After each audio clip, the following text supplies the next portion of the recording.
বিরোধী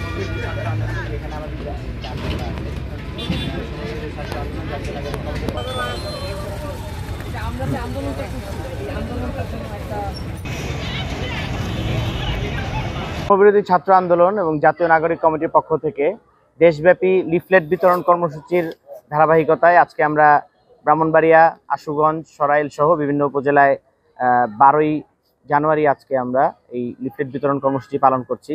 মূলত 5ই আগস্ট যেই আন্দোলন সংগ্রামকে কেন্দ্র করে দেশ দ্বিতীয়বারের মতো স্বাধীন হয়, সেই আন্দোলনে এবং গণ অভ্যুত্থানে বাংলাদেশে সকল দলমত নির্বিশেষে যারা শরিক ছিল, যারা অংশীজন ছিল, প্রত্যেকের ঐক্যমতের ভিত্তিতে আমরা একটি প্রোক্লেমেশন জারি করতে চাই।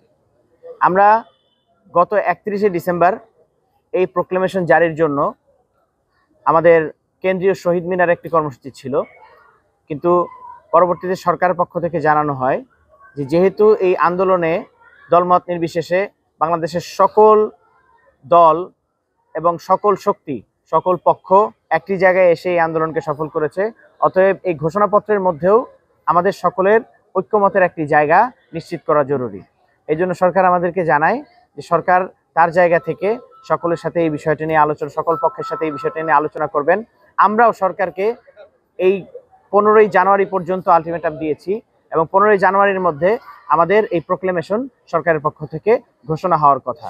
তবে আমরা চাই যে এই প্রোক্লেমেশন এবং ঘোষণাপত্র, জুলাই গণ অভ্যুত্থানের যে ঘোষণাপত্রের কথা আমরা বলছি, এই ঘোষণাপত্রটি সকলের ঐক্যমতের ভিত্তিতে জারি হোক এবং আমাদের জায়গা থেকে আমরা যেহেতু জাতীয় নাগরিক কমিটি এবং বৈষম্য বিরোধী ছাত্র আন্দোলন, আমরা যেহেতু জনতার শক্তিকে একসাথে করে আমরা এই আন্দোলনকে সফল করেছি, তাই আমরা চাই জনগণের প্রত্যেকটি স্তরে এবং প্রত্যেকটি জায়গায় আমাদের বার্তাটি পৌঁছে দিতে, এবং এই বার্তা পৌঁছানোর জন্যই, এই ধারাবাহিকতা রাখার জন্যই আমরা দেশব্যাপী আমাদের লিফলেট বিতরণ কর্মসূচি পালন করে যাচ্ছি।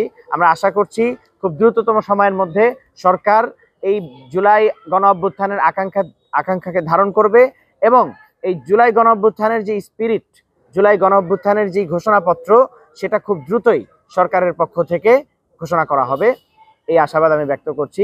এবং সরকার যদি কোনোভাবে এই ঘোষণাপত্র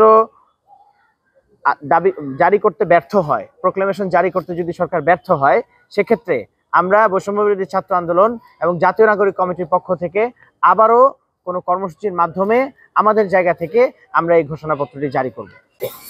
সালাম আলাইকুম। বৈষম্য বিরোধী ছাত্র আন্দোলনের পক্ষ থেকে তো পড়ে দেখেন, জুলাই বিপ্লবের ঘোষণাপত্রে আপনাদের সমর্থন আর দোয়া চাই।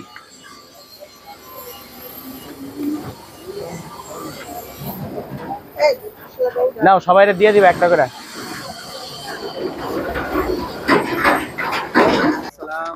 আমরা বৈষম্য বিরোধী ছাত্র আন্দোলন এবং জাতীয় নাগরিক কমিটির পক্ষ থেকে আসছি।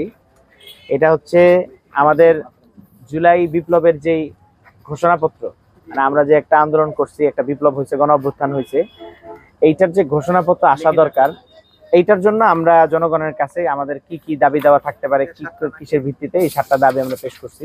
আমরা আসলে গত 31 তারিখে এই ঘোষণাপত্রটা জারি করতে চাইছিলাম, কিন্তু সরকারের পক্ষ থেকে বলা হয়েছে যেহেতু এই আন্দোলনে বিএনপি, জামাত সহ অন্যান্য অনেক পক্ষ শরিক ছিল, সকলের সাথে আলোচনার ভিত্তিতে এটা জারি করতে হবে, সরকার এটা করবে।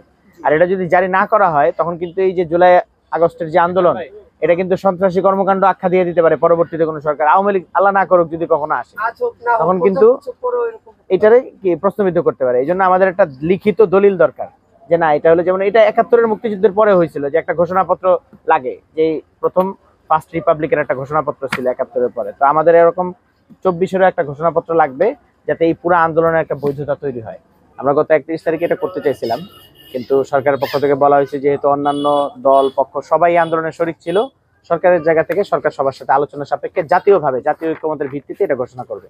তো আমরা এই 15 তারিখ পর্যন্ত সরকারকে সময় দিছি, এবং আমরা আমাদের জায়গা থেকে জনগণ যারা আমাদের এই আন্দোলনে শরিক ছিল, আমাদের সাথে শরিক হয়েছে বিভিন্নভাবে, 5 তারিখের আন্দোলনকে সফল করছে, তাদেরকেও আমরা আমাদের এই বিষয়টা, এই দাবি দেওয়ার বিষয়টা জানাইতেছি, আলোচনা করতেছি। তো এই বিষয়ে আপনাদের দোয়া এবং সমর্থন চাই।